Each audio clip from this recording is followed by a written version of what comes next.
EverSiege Untold Ages seems simple at first.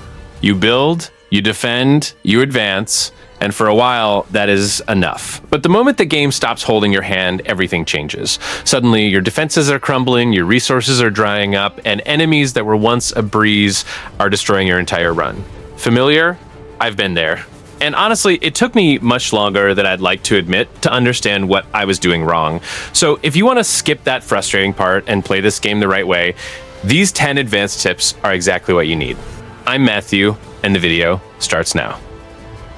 If you are playing with Faroon, that massive bull that looks like he'll destroy everything just by shouting, there is one thing most people ignore in their first runs. The range of his basic attack is absurdly underrated. Many people go headfirst into melee with him, taking unnecessary damage, when in fact the right build transforms him into a horde exterminator from a safe distance. And look, once you discover this, you'll get that feeling of, why didn't I do this before? The logic is simple but powerful.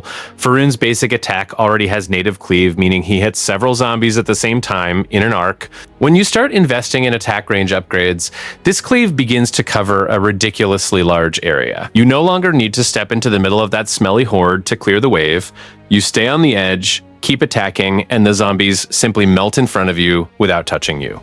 This saves precious life that will make all the difference later on, when the boss appears and things get truly serious.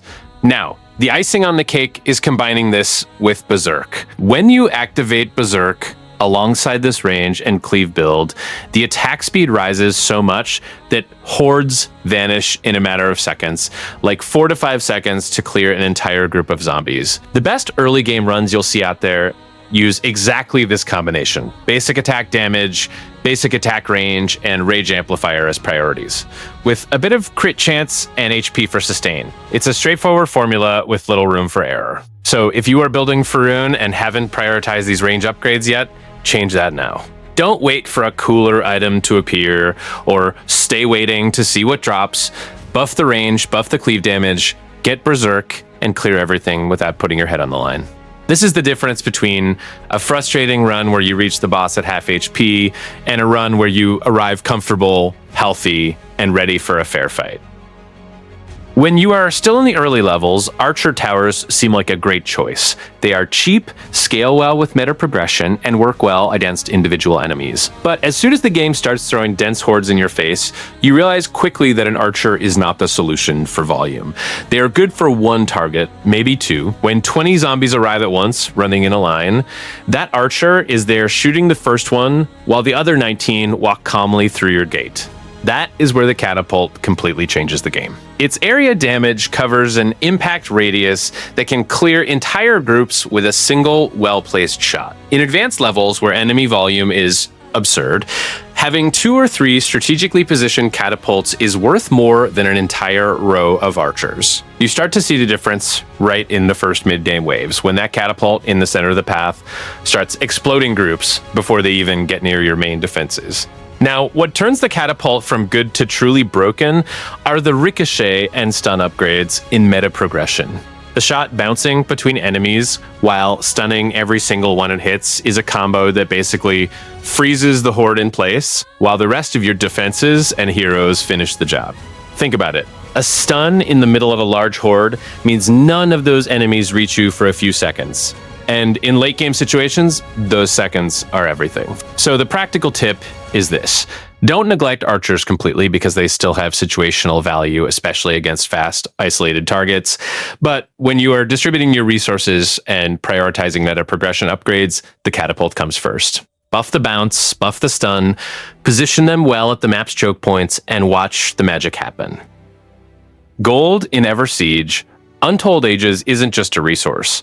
It is literally the backbone of your entire progression. Without it, you stall in the mid-game, upgrades stop, defenses stay weak, and what was once a promising run begins to slowly crumble. And you know what's most frustrating? Many people leave the Eldritch Gold Mines for later, thinking they can focus on them eventually. Spoiler, you can't. By the time the first night arrives, chaos has already taken over and the ideal window has closed. There are exactly 3 Eldritch Gold Mines on the map, and your objective from the very first minutes should be to unlock and restore all 3 before the first night hits. This isn't an exaggeration. It is the foundation of a healthy economy for the whole game. When all three mines are operating simultaneously, the flow of gold per round completely changes the mid-game scenario. You can afford upgrades that other players simply cannot at the same pace, creating a progression advantage that grows with every wave. But it's not enough to just unlock them and walk away. The real secret lies in maximizing the number of workers in each mine, and even more importantly, protecting those miners. They are easy targets during night waves, and losing workers means losing production. Keep towers and heroes near the mines during the initial nights. The investment in defense near them pays off incredibly fast. It is one of the few cases in the game where spending resources to defend a specific point has a guaranteed return. And the game even recognizes this. The Golden Pact achievement exists exactly for those who master this strategy, proving the developers themselves know it is one of the most powerful paths in the game. Insane gold flow equals everything being easier later. There's no escaping that equation. So on your next run, put this priority at the top of the list for minute 1-3 mines, max workers, guaranteed protection. The rest of the game will thank you. There is a mistake almost everyone makes in their first few hours, and it's exactly the mistake that feels the safest. You stay there, standing at the bastion, waiting for the next wave to arrive, looking at the map and thinking that staying near the base is the smartest choice. And I understand the reasoning. It seems risky to go explore when you know enemies will appear soon. But here is the problem. This behavior condemns you to a weak run, without scaling, without real growth. You survive, but you never prosper. The map in EverSiege is procedural, meaning every run has different locations to discover, and among them are two of the most important things you can get in a match: shards and memory shrines. Shards amplify specific hero abilities in ways standard upgrades simply don't offer, while memory shrines provide permanent boosts within the run, consistently increasing your chances of victory with each activated shrine. Ignoring these two elements is like playing on easy mode without realizing it, and still complaining the game is hard. The window between waves exists for a reason. The game wants you to explore. This time isn't for reorganizing troops or hanging around the bastion. It's for you to send your heroes moving across the map, sweeping areas in search of these hidden resources. The power gap between a player who actively explores and one who stays waiting starts to show by the middle of the run, when one has amplified abilities and stacked buffs while the other is trying to survive with a basic setup. So change your mindset. The bastion is your base, not your prison. Between waves, go explore, grab the shards, activate the memory shrines, and return with plenty of time to defend. You'll notice the game becomes much more dynamic and satisfying, and runs that used to stall in the mid-game will start reaching the end with you in control. Staying still is comfortable, but that is exactly what prevents you from going far. If there is one thing the game doesn't explain well that can completely change the fate of a long run, it's the pop cap upgrade hidden in the tavern. Most people pass through the tavern, look at the available upgrades, see that cost of approximately 100 gold, and simply skip it. After all, it seems too expensive for something that only increases the unit limit by 1. But anyone who thinks like that hasn't understood the cascade effect that this single extra slot can cause when the run starts scaling for real. The pop cap is the ceiling of your army. As long as you have this limit locked at default, it doesn't matter how many barracks you've built or how many mercenaries are available to hire, you will reach a point where you simply cannot put anyone else on the field. And it is exactly there, in the heaviest waves of the mid and late game, that you miss that extra soldier who could hold a flank, cover an exposed tower, or absorb damage while your heroes recharge abilities. One slot seems like little, but in the heat of battle, it's worth a lot. Now, imagine this combined with multiple barracks and well-chosen mercenaries. Each +1 pop cap you get means one more permanent unit on the field.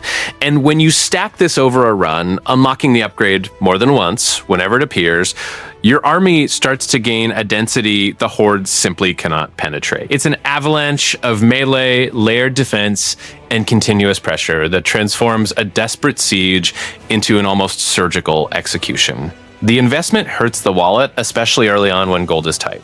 But if you followed the Eldritch Gold Mines tip and have 3 mines running early, 100 gold starts to look much less intimidating. Prioritize the pop cap as soon as you feel your resource flow is stable, and don't look back. When the final wave arrives and your army is overflowing the field, you'll understand why this discrete upgrade is one of the most powerful in the entire run. Of the deeper mechanics EverSiege Untold Ages has to offer, the Elemental Essence system is probably the most underrated and the most rewarding once you start understanding how it actually works. Many people pick an essence at the start of the run, use its spells in isolation, and never stop to think about what happens when you combine two. This is exactly where the game opens up a layer of strategy that separates mediocre runs from truly dominant ones. You can carry up to 2 essences per run, and this choice matters much more than it seems the first time the system appears. The combination of fire and nature, for example, is one of the most powerful in the game for a very clear reason. Nature provides crowd control, slowing, and rooting, and fire follows up with damage over time, dot stacking, on top of everything that is stationary or moving slowly. In a dense wave of zombies or a closed dungeon room, this combination transforms chaos into something almost controlled. You freeze the advance and burn everything at the same time. Against bosses, this synergy shines even brighter. Boss fights in EverSiege have high mobility dynamics. Bosses don't stand still waiting for you to hit spells. When you have nature to apply control and reduce their movement, fire starts stacking Doti much more efficiently than it would on a freely moving boss. The damage per second starts bleeding the health bar while you still have space to reposition and use your other abilities. It's a massive damage window that without the synergy you simply wouldn't have. The strongest builds circulating in the community use exactly this combination as a backbone, and it's no coincidence. So when you are choosing essences in your next run, stop for a second before grabbing whatever is available and think about the composition. Fire and nature together aren't just 2 different spells. They are a control and damage machine that works at any stage of the run, against any type of threat. Mastering this synergy is the kind of knowledge that turns an impossible run into something completely manageable. This tip is one of those that separate an organized run from one that crumbles due to pure delay. In EverSiege, mastering Veil Gates isn't just a matter of convenience, it's a matter of survival. Many people still play as if there's enough time to walk across the map, but on high difficulty, this becomes a brutal mistake. You leave to resolve something on the outer map, take a few extra seconds to return, and by the time you realize it, there's already a breach in the bastion, turning into a disaster. What I like most about this mechanic is how it completely changes the way you view the map.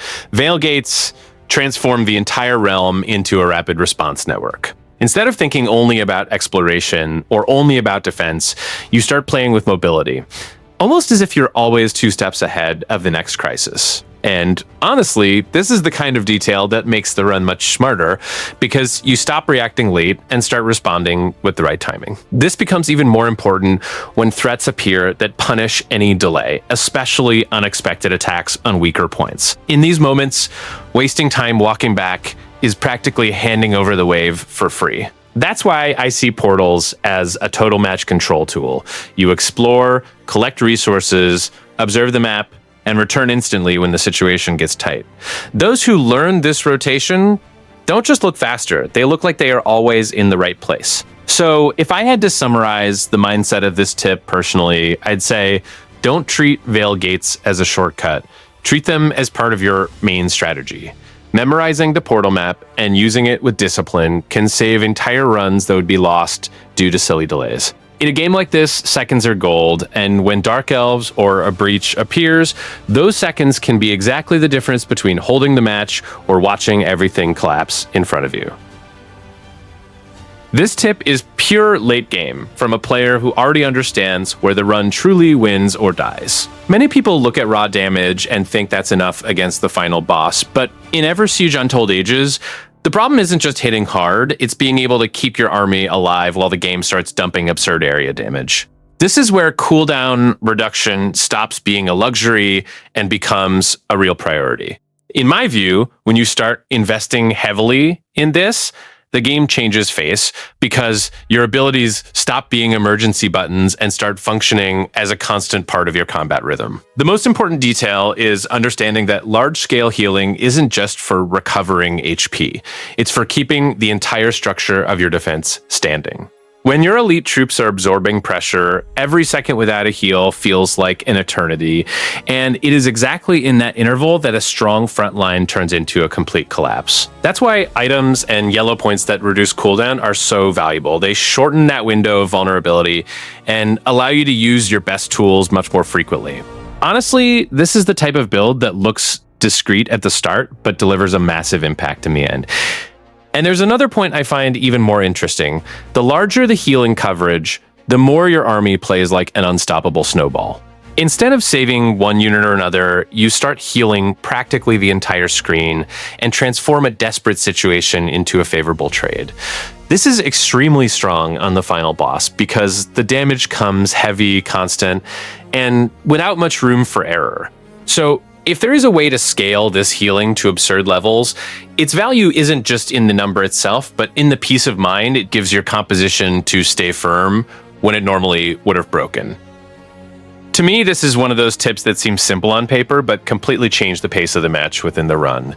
Many people look at barracks only as replacement structures, when in reality they define how much you can recover after a wave goes wrong. In EverSiege Untold Ages, there is already player discussion exactly about optimizing defense and run rhythm, which fits perfectly with this type of strategic decision. When I think of batch recruitment, I think of one direct thing. It's not about building a pretty army. It's about never leaving the field empty. The great value of having several knights barracks or several barracks of the same type lies in consistency. You don't depend on a single, slow, and insufficient replacement source while the map collapses around you. Instead, you create a true production line that keeps the defense breathing even after taking a nasty hit. I like this mentality because it makes the run much more stable, less of a hostage to that moment where a bad wave practically decides the rest of the match. And there is a very good feeling when this strategy starts to click. You take losses, look at the field, and instead of panicking, you know the recovery is already happening. This changes your posture as a player. You stop playing with the fear of losing units and start thinking about trading, sustain, and response time. Honestly, this kind of security is worth much more than it seems, because in games like this, the problem isn't always surviving the current wave, but having the stamina for the next one. Let me be very honest with you about something that might be sabotaging your runs without you even realizing it: the Fate Armor. Look, when I first saw this item, I thought it was going to be that essential shield everyone would want to stack. It looks amazing on paper, ignores an entire hit, gives that feeling of invincibility. But the reality is very different, and the further you progress in the game, the more you'll realize it's basically a trap disguised as security. The real problem is that it blocks a single hit and vanishes forever. That's it. One blow, and it's gone. Unless you have the absurd luck of finding some rare Fate Armor regeneration ability during the run, you are left with a stat on your character that serves absolutely no purpose after the first damage taken. And in EverSiege, with hordes hitting you from every side, that single hit will disappear in a matter of seconds. Building a build dependent on this is gambling in a way the game simply doesn't reward. What the current game meta is showing is that real survival comes from other sources: HP amplifiers, consistent regen sources, and temporary shields that renew throughout the fight. Those are what withstand the heaviest waves.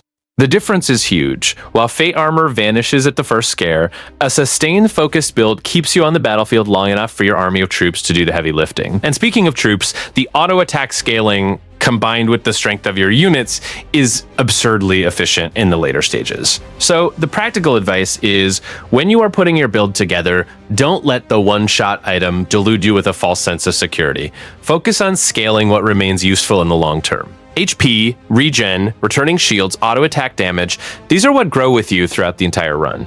Fate Armor costs a high price when you need it most. In the game's current state, it looks good in the description and disappointing in practice.